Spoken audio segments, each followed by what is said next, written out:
Hello everyone and welcome back to another i7-4790K plus RX 580 system video. This time I want to test Linux gaming experience with our humble antique PC combination with some lessons learned from last time that I tested out a Linux distro on the channel. The distro of choice this time is the good old Linux Mint cinnamon flavor. The reason is simply better compatibility with our 4th generation i7 CPU.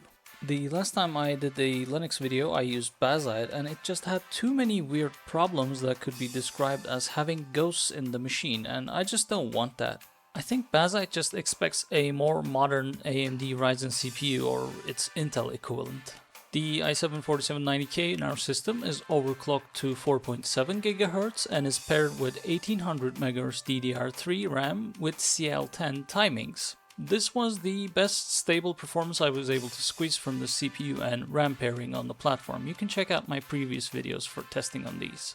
For screen recording, I am using OBS with X265 hardware acceleration on the RX 580, but it should be noted that we have some performance penalty of about 8 to 5 FPS depending on the load inside the game. And there's a weird echo with the audio that is recorded, almost as if it's being recorded inside a bathroom. Into turn hairpin right, 80.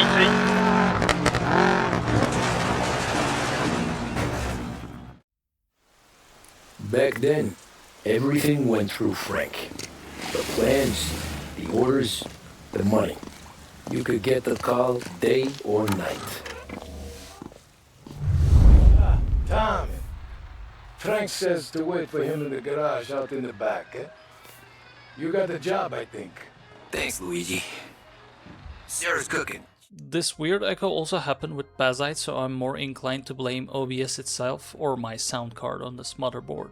Either way, the echo does not happen in real gameplay and sounds are completely fine. Another recording issue is some weird mouse or camera jitter or stutter that happens when OBS is recording. Again, does not affect normal gameplay experience but affects recording. Keep that in mind if you see any footage in the video that looks jittery or choppy.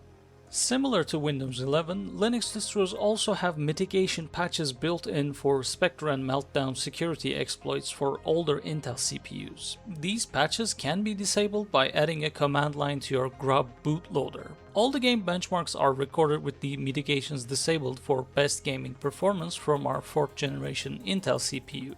I also wanted to undervolt the RX 580 to the same voltage that I used in the Windows 11 video, and for that I used this neat little program called LACT and undervolted the card to 1105 millivolts. In order to obtain benchmark values, I have decided to just use the good old Steam overlay as opposed to MangaHut this time.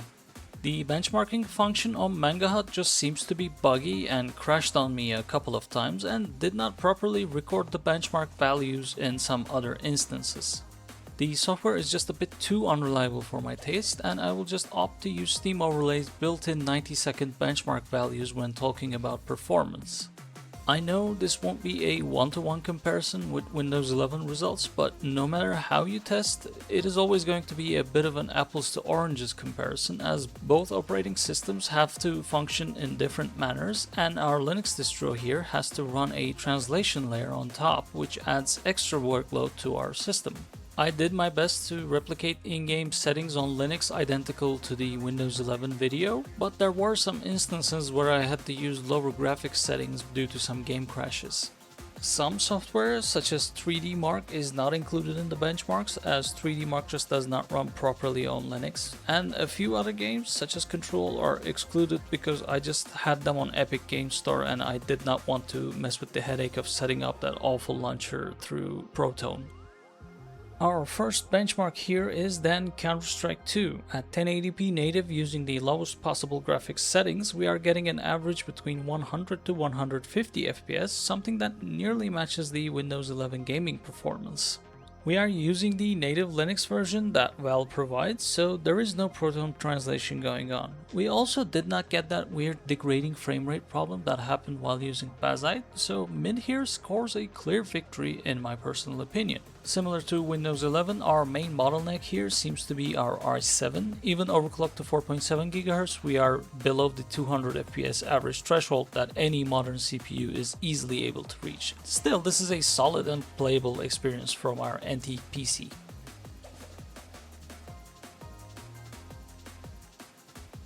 Benchmark number 2 is the Witcher 3 DX12 version, running on the high settings at 1080p native with TAAU anti-aliasing. Taking a stroll in the city of Novigrad, our average FPS seems to be about 27, slightly below our Windows 11 results, but very close. Turning off the recording or simply going down to some medium settings would have had our average climb to comfortably over 30 FPS mark. Resident Evil 7 is next, and at 1080p, all settings at their maximum, the average FPS was usually hovering between 7 to 80, which is about 20 FPS lower compared to the Windows 11 average of 101. Regardless of the decrease in performance, the game is very much playable at these settings on Linux Mint. Dying Light here surprised me as it has a native Linux port. The in-game settings were set to high at 1080p and the view distance was nearly at 50%. Running around in the open world in the same areas, the average FPS was very close to the Windows 11 results with about 65 FPS. This is honestly a very impressive Linux port, as there is almost a 1-to-1 performance parity between both versions on identical hardware. Very impressive work from the developers at Techland. Metal Gear Solid 5 running at 1080p maximum settings stuck to the game's engine cap of 60 FPS, matching Windows 11 performance. I feel like it is such a shame that this game engine is practically abandoned by Konami in favor of Unreal Engine 5. We have here Totalwar Warhammer 1, and interestingly enough, this game does have a native Linux port. However, it is slightly out of date in terms of patches compared to the Windows version. Nevertheless, it does have the Dwarves vs Greenskins benchmark, so I tried to test that one out. Using the Ultra settings at 1080p, no MSAA, the native Linux port averages 41 FPS, and my late game save in the overworld averages around 30 FPS, especially when zooming on the map. I also decided to run the Windows version via Proton compatibility layer, just out of curiosity, and at the same graphics settings, the Dwarfs vs Greenskins benchmark averaged a higher FPS of 49, and my late game overworld save was a much smoother 45 to 50ish FPS, even when zoomed in. Also for comparison, the actual real Windows 11 results at the same graphics settings from my previous video are for the Dwarfs vs Greenskins is 54 FPS average, and the overworld save average is about 45 FPS. So in this case, we do have a slightly worse performing Linux port, and the Windows version, even via Proton, is much faster to run. Next is Doom 2016. Using the Vulkan renderer at 1080p at Ultra preset, the Foundry level manages to reach an average frame rate that is between 100 and 110. In contrast, the native Windows 11 average was 128 FPS, but the perceived smoothness between the two is very much indistinguishable and the game remains very much playable. Fallout 4 using the Ultra preset at 1080p with God rate set to low weirdly locks itself to a 38 FPS that I could not remove. My hunch is that this is some sort of half double buffered VSync thing that is going on, as my monitor is 75Hz, but I was just stuck with this cap. Nevertheless, this was a really consistent and smooth 38 FPS that I wasn't complaining all that much. Sure, the shooting was slightly more difficult than usual, but as a single player experience, it was very much playable here on Linux. It should be noted that the native Windows 11 version averages a nearly locked 75 FPS. I'm sure a skilled enough person would be able to mod and remove this 38 FPS cap.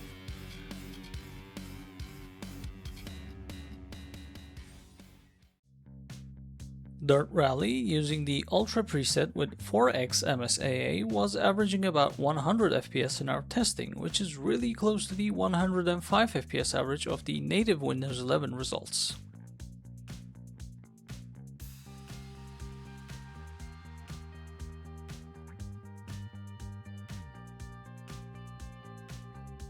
Dark Souls 3 here, using the maximum possible settings at 1080p, was locked to a steady engine capped 60 FPS, identical to the Windows 11 version, and was pretty much indistinguishable from the native version. Prey 2017, running maximum settings at 1080p, I did my best to replicate the same outer space combat scene from the Windows 11 video, and the average FPS was a much lower 75 FPS compared to the 95 average of the Windows 11 experience. While completely playable, there is a significant drop in performance using the Proton translation layer in this particular CryEngine title. Metro Exodus, using the medium preset at 1080p native, was hovering around 60 to 70 FPS average during the opening chapter of the game, but the native Windows 11 performance from our previous video was about 88 FPS. Again, while technically playable, later portions in the game with the open world map might drop the performance below the 60 average. For some Unreal 4 engine testing, Hellblade Senua's Sacrifice at very high settings minus ray tracing at 1080p native averaged between 35 to 45 FPS during the opening scenes. Meanwhile, the Windows 11 average performance was a slightly higher 51 FPS.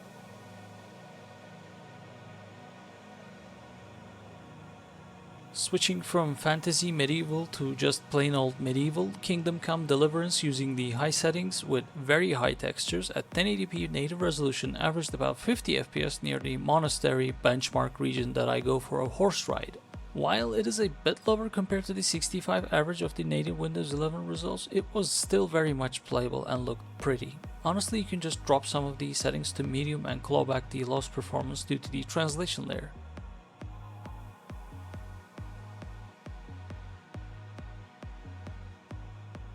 Subnautica also averages 50 FPS using the high settings at 1080p resolution, and yes, it is lower compared to the 67 FPS average of the native Windows 11 results, but due to the game's exploratory and non-combat nature, it does not really impact gameplay in any meaningful way.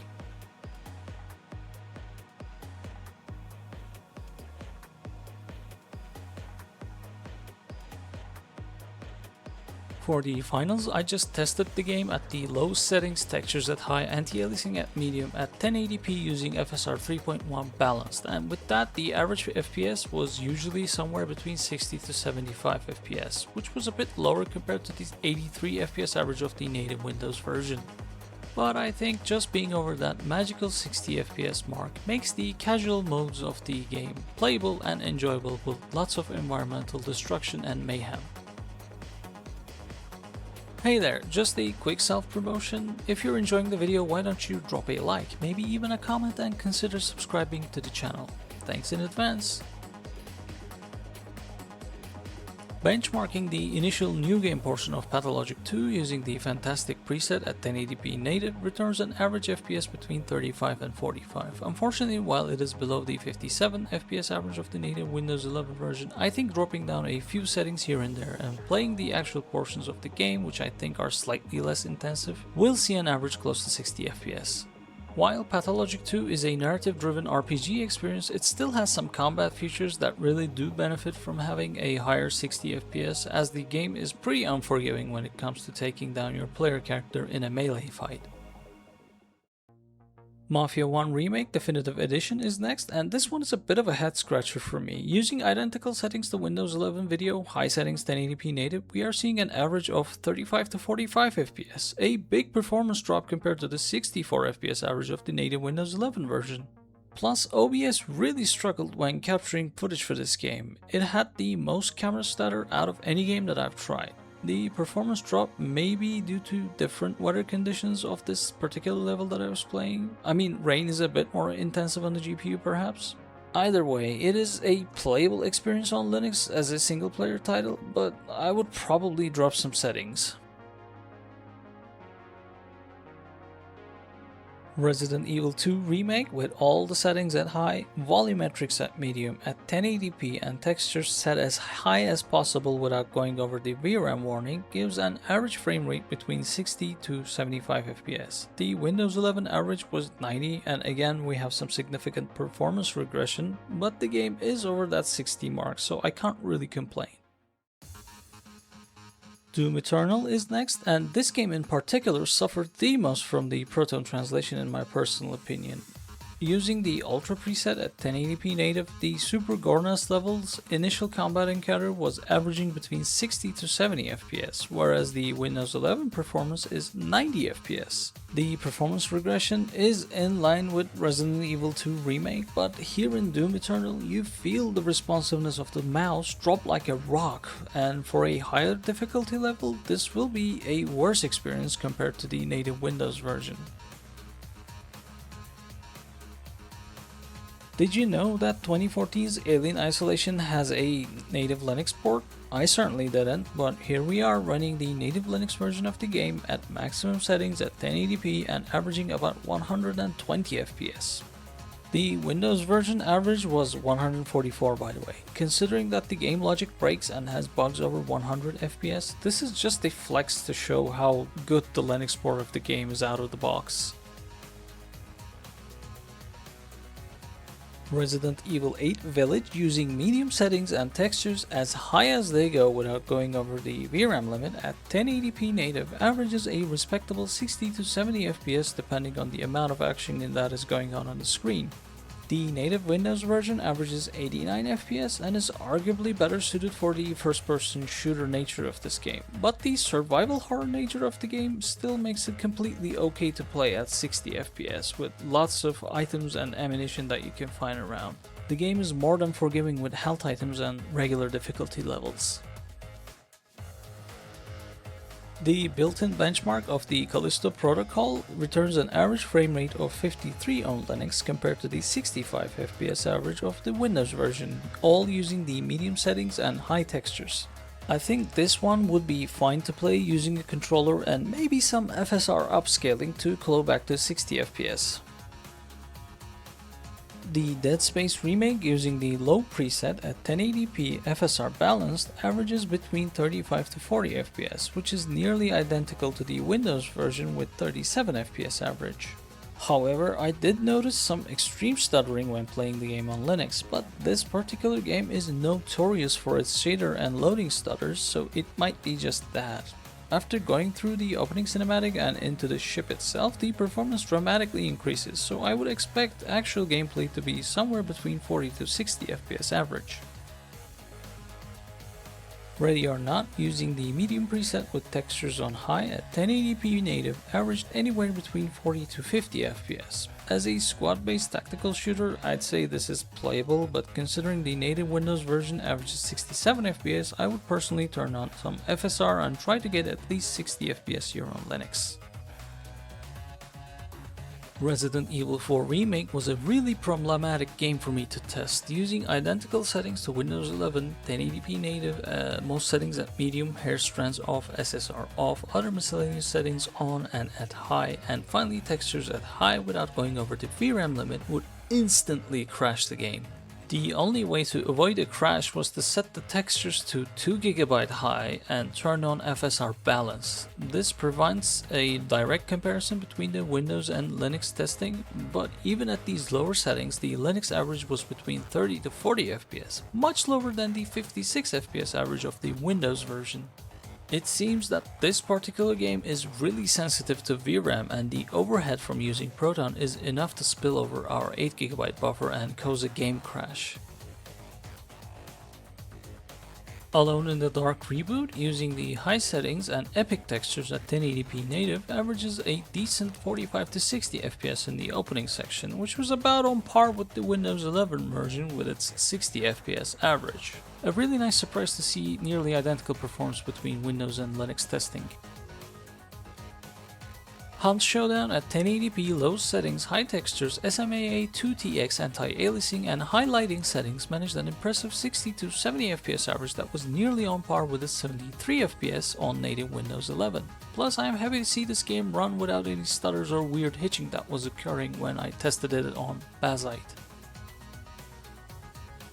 Space Marine 2 at the low settings and high textures at 1080p native managed a nearly playable console-like 25 to 35 FPS average, close to its Windows 11 performance of 36 FPS average.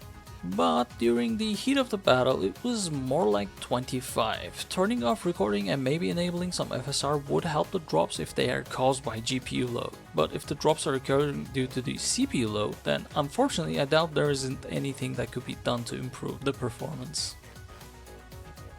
And finally, Crysis running at 1080p, very high settings at 4x MSAA averages between 60 to 75 FPS, slightly below the 84 average of Windows 11 version, but for a notoriously single-threaded CPU bottleneck game, it is running quite well through a translation layer on Linux. I have extensively used Linux in the past, mainly Ubuntu 16, primarily for university work, and even casually dabbled with Wine back in the day to get older games like Need for Speed Underground to work on Linux. That was a significant challenge to get working and playable back then, but now with Proton, mostly any game in your Steam library will just work with a single click. And even if it doesn't work, there's probably a workaround in the ProtonDB website that you can use. This video was also a nice sanity check for me after the really subpar performance that I got in Bazzite with the RX 6600 plus i7 4790K combination. At this point, I'm pretty much convinced that Bazzite is exclusively for more modern CPUs. You need at the very least a 3rd generation Ryzen or its Intel equivalent to get it running smoothly. But good old Mint here supports the 4th generation i7 quite well out of the box. There was no weird operating system oddities that I encountered with Bazzite either. The system using Mint shut down properly, whereas with Bazzite it would forever restart itself. NTFS formatted USB hard drives work properly and I can read and write on them just fine, whereas Bazzite straight up managed to corrupt one of my drives. And I think I'm just a bit more biased to liking the .deb package manager, APT, whatever it's called. There is just an enormous community support with that built in over the years. Anyway, I'm rambling here. I have found the Linux Mint experience on our antique and aging system to be a rather enjoyable and relatively painless experience compared to Windows 11 and Bazzite. Once Windows 11 support ends or Microsoft just bricks something so bad with a forced update, I have a very reasonable chance of switching to Linux Mint on this machine. The only thing that I have to figure out is how to properly record with OBS without inducing camera stutters. Oh, and fix the echo in the audio so it doesn't sound like everything is being recorded and played inside a bathroom. Thank you for watching the video. Please consider liking if you enjoyed it, leave your thoughts down below as comments, and don't forget to subscribe for more content like this in the future. Please take care of yourselves, and goodbye.